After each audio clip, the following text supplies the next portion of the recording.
Hello, I'm Jackie Lucky, your financial planning maestro. This series of podcasts is aimed at financial planning professionals and also those who are looking to enter the financial planning profession. We will be talking during the podcast about all things Certified Financial Planner certification related, talking to other CFPs around the world, and also we will be dropping in on some new entrants who've just entered the financial planning profession, and we'll be checking up along the way on a regular basis with them to see how they're getting on. I hope you enjoy today's podcast. Hello and welcome. I'm Jackie Lucky, your financial planning maestro. And in today's podcast, we are talking all things certified financial planner related. And my interviewee today is a very special guest, somebody who passed his CISI Level 7 case study assessment on the very first submission, which is no mean feat at all. And that is Imran Kalam, who is a wealth management consultant at Rhodes Wealth Management. Welcome, Imran. Hi, Jackie. How are you doing? I'm very well, thank you. Thanks for joining us today. Thank you for having me. So we are going to get into, in a minute, all things CISI Level 7 case study related on your route to becoming a certified financial planner. But before we get into all of that, just give us a quick potted history of how you got into the financial planning profession, please. So I think it wasn't your traditional route. I didn't have a background in financial or in any form of finances, really. Prior to this, I was working in the legal sector as a practice director of a law firm, looking after barristers and direct access clients, which really helped, actually. When I think back and how fruitful and how positive it has been for the transition into this, it gave me a real solid grounding for developing client relationships and managing complex cases. And it was in those years where I felt like I wanted a bit of a change, and more than anything, a challenge where I could actually help the people I'm speaking to, especially the clients that I was working with. Fortunately, my sister, who worked in and still works in the finance sector, she knew a number of financial planners, and she suggested that I look into it. And with some of her guidance and her know-how, I looked into the Level 4 diploma with the London Institute of Banking and Finance. And luckily, within a few months, I managed to pass the Level 4. And during the COVID period, that's when all this took place. I made the leap of faith and just made a few job applications. Luckily, the first company I had an interview with is the company I'm still with now, which is Rhodes Wealth Management.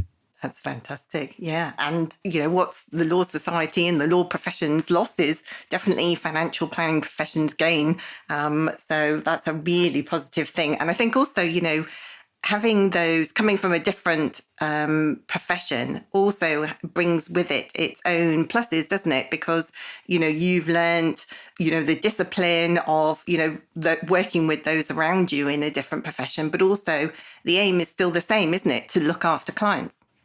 Yeah, absolutely. It's something that's so apparent to me now looking back. There's so many different professions, working with solicitors, barristers, accountants. We all deliver something, and it's client centric. And it was nice to know that in this profession, it's really powerful that you can make such a difference. And it's probably when I look back, it's such a great fit for me in what I enjoy. Yeah, absolutely. And so how did you come across the CFP? How did you find out about it? And why did you decide to embark upon it now? So my business plan for 2024 originally was get some exams done during the year. And I started doing some research in the year before and looking through the LIBF, London Institute of Banking and Finance, route to chartered. It wasn't as appealing as I was hoping, and there was a bit of a hindrance. And then I looked at the Chartered Institute, the CII, and I found the similar feeling, like there's lots of steps, and it seemed very focused. Both of them seemed very focused on the technical know-how, and I felt something was off. I was lucky that someone I went to or joined the SJP Academy with actually completed the CFP. And I had a fortunate to have a chat with him, and he explained the course, did my own research, and looking at all three options, I really found the offering from the CFP was more in line. It offered that technical experience and technical knowledge through the level six, which I'm not pretending at all like it wasn't one of the most difficult exams I've ever done. But that, as well as having a consolidating coursework, felt right to me, whereas the others felt like I'm being tested on my technical knowledge. Whereas I feel naturally, if there's something technical, I can go and pick that up as and when I need to. And so I think it was looking at all the options, I felt more in line with what the CFP course was offering, the CFP title. Yeah. And that's a really great analogy, because some people ask me, well, what's the difference between the two? And the only way I can describe it is kind of like having, Brownie or Scout badges. They're kind of blobs of knowledge with the CII and the LIBF, that you have the depth of knowledge, but it's not kind of applied all in the round in a real client scenario. Whereas obviously the level 7 in particular, but also the level 6 exam itself, it's a run up to that kind of broader kind of general practitioner frame of mind, isn't it? That you're applying your knowledge that you have. Absolutely. The type of exam it really did stretch my approach. I wouldn't have considered the different things we looked at in the exam. Just thinking about the biases, just thinking about how those biases really do influence clients, but also myself, even in meetings. And so putting that all together, it was a real privilege to actually be able to do that in the space of a year. And it does really, when I look back, I think it was definitely the right fit. Yeah, absolutely. And so you passed your level 6 first time with flying colours, and then you went straight on to the level 7, didn't you? Fortunately, yes. Excellent. Right. So let's get into all of that then. So tell me a bit about your approach. Once you received your case study, how did you go about approaching, your time management in order to be able to submit a financial plan by that 10-week deadline? So the first 2 weeks were washed away because of work. Oops. And then the subsequent 2 to 4 weeks, actually, I planned out 4 hours on the weekend just to start doing some of the work on the modules and the courses that we had available through your course. And it was really helpful, because I think when you get the coursework, you get the fact find. It is like a mammoth. Like, how am I actually going to achieve this? Yes. Having your pre-coursework available in advance was really helpful, as much as I didn't use it, which in regret. But looking through that, it gave me an idea. There is a capacity to do this. It's unfortunate I didn't have all the time, but there was like this process, this pathway that you'd helpfully put in place for us. So the first 4 weekends was, starting to go through that. And then as I got closer, I started to realize I need to book 2 weeks off work. So the last 2 weeks leading to the submission date were 8 to 10 hours a day of pure coursework preparation, doing everything. Wow. Yeah. So it became a full-time job. Yes, that is serious commitment, Imran. Very well done for doing that. Gosh, and actually, also kudos to you, because, being in a business, obviously, you've got to earn a living. So being able to have that time off, you need the support not only of your employer, but also of kind of friends and family around you, because you kind of disappear, don't you, for those 2 weeks? Yeah, absolutely. I'm very fortunate that where I work, I could make those decisions, and it was the support of my family that I kind of say that I was able to get through it. But just thinking about the approach more and more, it was something that you really need to put a plan in place, so you are able to kind of make sure you're thinking about everything and not just skipping one or two things. Yes. You need, it gets harder and harder as you're doing it. So putting the time aside really made a difference for me. Yeah. Yeah. And I think sometimes with these, in real life, we probably give advice to clients maybe about one or potentially two objectives, don't we? But obviously, because the level 7 is essentially 4 big objectives that you're trying to solve all in one great big go, with the client having a limited amount of resources, then if you don't have that structure in place and you don't have the kind of rails to run on, but it just throws you out completely. But also, the importance of, everybody's journey is different through this process, and you come across a few stumbling blocks, being able to go away, think critically about it, come back. It'll take different people different amounts of time, doesn't it? So at least, you were wise to be able to plan forward and go, okay, right, well, I am where I am now, but actually I need to set aside this time, not just to kind of go, right, what's Jackie telling me to do next, but actually to think about what you're doing. Yeah, definitely.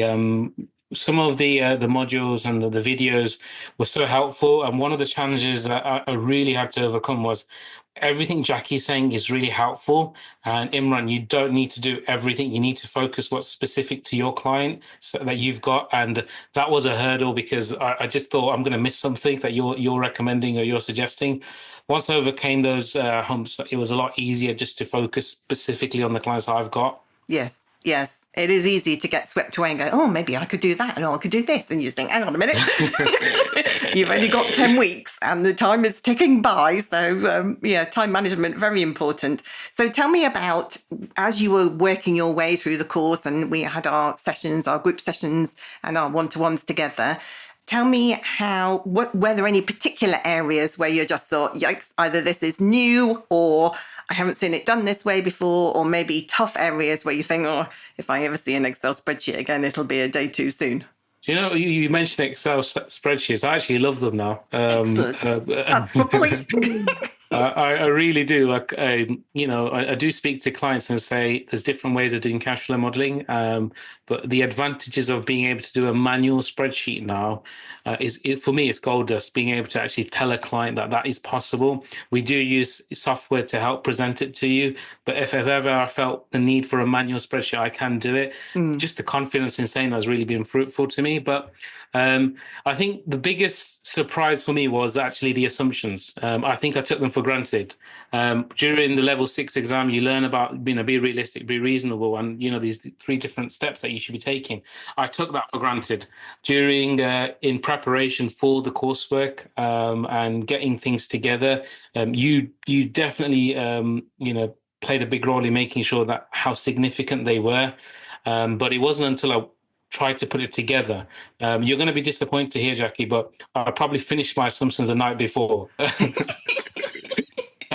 Not in completeness, just in some of my logic and making sure that I was comfortable to be challenged on my assumptions, because I still remember you said get them done get them done at the start, make sure, very comfortable with them. And I was, but as I was evolving through this coursework and getting everything together, I felt like, no, I'm not happy with that. And I was challenged myself. So one of the things that I'm really happy about, if someone did challenge me on any of my assumptions, I was confident to actually answer and say, yeah, no, this is my logic behind them. Yeah. And it's really interesting, isn't it, how when we come across something like, really challenging how you think about assumptions, that you kind of go, no, I'm cool. I know what I'm doing. I know. And then you got to go, hang on a minute. And actually being able to challenge yourself, as you said, is, vital importance in the financial planning profession. I think with so many exams that we have all taken over the years, in many cases, we're kind of spoon-fed the answers. We're not really leading ourselves to think critically about anything. So actually being able to step back and go, well, hang on a minute, I've used assumptions, but maybe I haven't really thought them, through right to the nth degree to, like you say, essentially like a lawyer, stand up in court. Are they robust? Are they repeatable? Can you clearly explain them? Can you clearly defend them? Do they all sit alongside each other, or does one kind of stick out like a sore thumb? It doesn't make sense, the methodology you've applied. And actually, it's one of, I was reading the FCA income review findings, retirement income review findings, shall I say, about their cash flow investigations. And that's actually, the assumptions were a massive theme throughout the whole of that report. Being able to actually understand, the difference between real and nominal rates of return, actually apply those numbers in the correct fashion, and being able to really reason why you're using those particular assumptions, vital importance. You've just reminded me of my next challenging thing, and I think you might remember from my interactions with you, real terms and getting to grips with it. Yeah. And now, when I look back now, I think how simple it is, but at the time, with all the time pressures, it wasn't going straight in. There were so many challenges. I was looking at the sample answer. I was looking at what you were showing me, and I was thinking, there's something wrong here. It was only when I went back all the way back to the beginning of what you were in the first pre-course, then it started to piece together. But there were times where I was putting questions into the forum, which again, a massive place. You really should explore the forum. That was really fruitful to me. Yeah, and so for our listeners who haven't experienced it, the community forum comes with the course that you were on with me, and it gives you it's kind of like an open chat, isn't it? So you can pop a question in there and go, I don't know what this is, or I found this, does it make any sense? All of that kind of thing. And it's designed to be there for you to kind of iron out those little hiccups that you need answers for, so that you can keep that forward momentum in order to submit a plan on time. Definitely. And there's so many things that you feel uncertain about, so many things that you're thinking, where do I get help for this? Even simple things like annuity quotes. At the start, I was thinking I'll just use the one I have access to, but then I thought, what if that's not neutral enough, or it doesn't give me enough relevant information? So in the forum, I searched the question, and someone had already asked. It was really helpful. Yeah, it's good to think back and actually remember how helpful the forum was. The other challenge actually that's just come to my mind is with the spreadsheets, because I've said how much I appreciate them, but the thing that I really recommend everybody does is actually, and you do suggest this on your course, is translate the formulas. There will come a point where you're copying and pasting these formulas into your own spreadsheets, and then suddenly it doesn't work. Yes. You need to understand how they work. Yes. Why you're doing what you're doing is really important, because otherwise you can't work out what the formula is supposed to even stand for, can you? Yeah, absolutely. Don't blindly type it in and follow what Jackie's saying and then go, what did she say again? Yeah, very, very important. It really made a difference when you start. I started to write them out into words, and then I could see the gaps when it wasn't working. Yeah. That is excellent advice, Imran. Thanks very much for sharing that. It is something that we try and discuss along the course on the way. But like you said, some of it is the sheer volume of information that you've got to take in, as well as, and then turn that internally and then push it back out to apply it for your particular client in your case study that you have in their particular situation. It's taking on new information and trying to apply it all at the same time, as well as existing knowledge that you have, is no mean feat, isn't it? It is a bit like climbing a mountain with a big fridge on your back. Oh yeah, absolutely.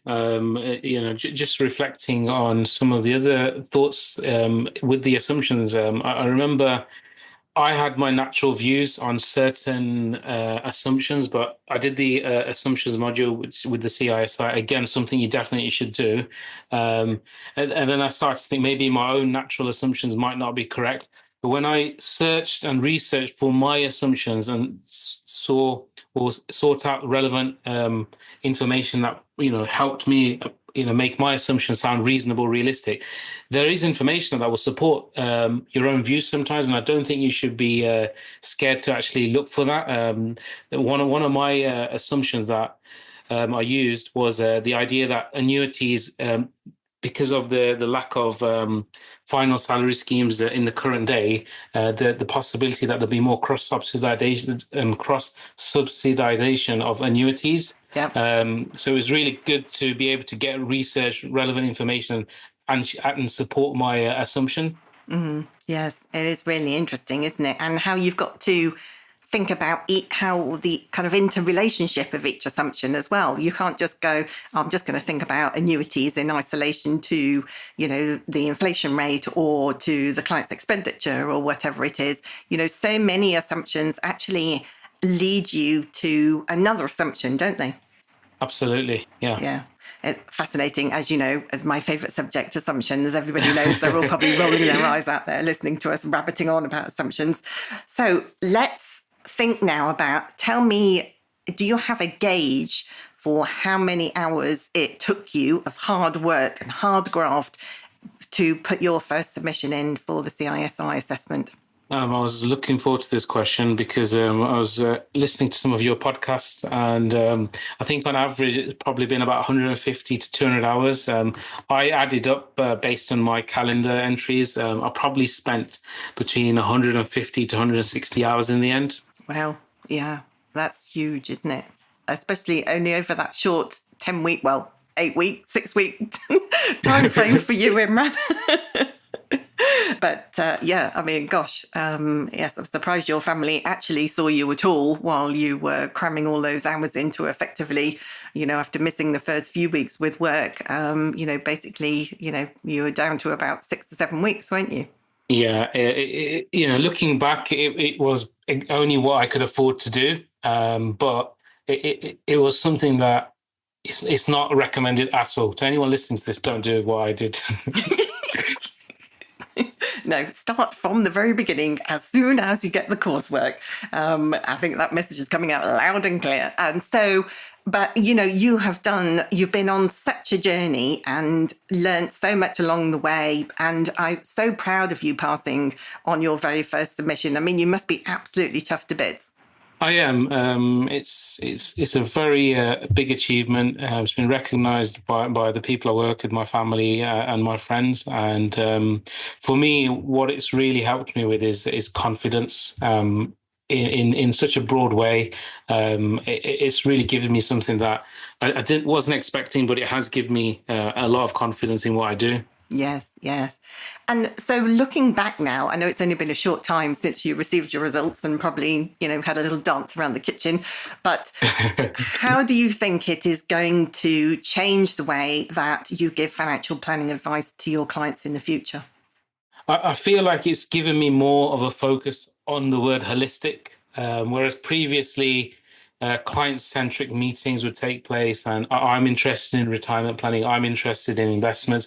I really zoom out with the client and explain to them how everything is interconnected. Mm. When your spreadsheets break on the morning of submission, um, you start to realize how important it is. Each part of the financial plan is considered and factored in. And so when I'm sitting with a client, the confidence around how important it is that we do consider all areas of your financial plan, it really has shifted and helped all of my clients. And I'm hoping my clients, if anyone does listen to this, they'll appreciate that we talk about risk alignment as opposed to investment returns. We talk about risk mitigation as opposed to saving money on protection. So those these different things that I've learned that previously were just part of the process. Now they're pivotal. Yes, absolutely. And I think, and how do you explain assumptions with clients? Sticking to my favorite subject, how is that coming out in your advice process? Do you have a separate document, or, how do you explain that to clients? So we do have centralized assumptions, but what I do with assumptions now is I explain why they're so severe and why, if we're going to agree on some assumptions for this financial plan without a regular review, it becomes it can become negligible. If we're going to have these assumptions and we're going to agree that at the moment these are relevant and hopefully moving forward they are relevant, we need to agree that this needs regular reviewing. And Yes. so assumptions, as much as they might be concrete today, and it's something I remember in our one-to-one session, Jackie, you said, Imran, if you're suggesting something, you need to be very assertive about your assumption. And it's the same focus with clients. If we're agreeing on assumptions, great. But when we meet in 6 to 12 months, we need to make sure we're agreeing again on those assumptions because things can change. Yeah, yeah, Um, absolutely. And it's really part of our role as financial planners is to help educate the public, isn't it? It's not just to kind of tell them or not to tell them, just do it. It's actually really important with, I think, client engagement, but also ensuring that clients actually take the actions that you're recommending at the end of the day. Yeah. Someone's trusting us to help them with their future, be it retirement or investment planning, whatever it is. We need to be able to be comfortable and confident with the assumptions. And Mm. from the moment I started your course, the word assumptions has stuck with me, and it really does play a pivotal role now in the way I have conversations with clients, and it is part of the advice process. Excellent. So let's we're just coming to the point where we need to wrap up our conversation for today. Although you've given so many great tips to our listeners already, but do you have any specific tips before we go that you want to share with people who perhaps are about to start their journey to become a certified financial planner today? I'll try my best. My first tip probably would be start with the assumptions, but be comfortable that your assumptions will evolve, because your initial assumptions might be based on your initial view of these two people or the case study that you've been given, but your understanding of the individual clients will change as well. So be ready to adapt. I think I was very rigid, and then I was getting to a point I was getting stuck in my original mindset and not evolving to my interpretation of the clients. My next tip would be actually follow the course. And with that, it isn't just, sticking to everything that's on the course. Also spend your own time, even if it's a spare 5 minutes, doing a bit of extra research into things that you're not certain about. For me, it was about real terms or, your own logical assumptions, trying to just see if they're sensible outside of the course as well. It isn't as simple as here's the course and get on with it. It is, you've got to spend your own spare time too. And I think for me, the biggest tip would be actually ask for help in the forum, ask for help when you're speaking to Jackie. All these little advantages you have with this course, I know quite certainly I wouldn't have been able to do it without the course. Oh, that's very kind of you to say so. Thanks very much. And so, Imran, it's been an absolute pleasure to talk to you today. Thanks for all of the great tips and advice, and thanks for being open and honest and sharing your journey, and giving everybody the do's and don'ts of how to pass their CFP CISI Level 7 case study. Hopefully, fingers crossed, more people will pass on their first submission just like you. So congratulations once again. It's been a pleasure to talk to you. Thank you very much for having me, Jackie. It's been a pleasure. It's really interesting, isn't it, to listen to different people who have different experiences of gaining their certified financial planner certification, or maybe developing the financial planning profession at large. If you know anybody who you think might be interested in listening to any of these podcasts, then please do pass on our details. That's it for me. I hope you've enjoyed today's episode. See you again soon. Bye for now.